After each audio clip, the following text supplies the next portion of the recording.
রাজহাঁসের খুনসুটি দেখেন, তারা এখন শরীর শুকাচ্ছে।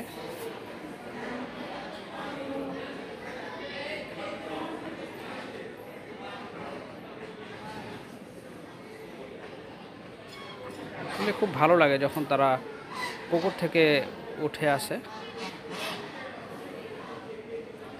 দেখেন, দেখতে দেখতে তারা বড় হয়ে গেল। এখন তারা মা বাপ, সে ছোট্ট রাজহাঁসগুলোই এখন বড় হয়ে গেল।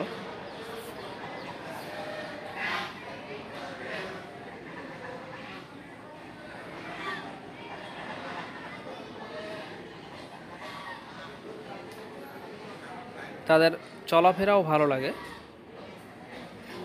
তাদের পালক আঁচড়াও ভালো লাগে, তাদের সবই ভালো লাগে।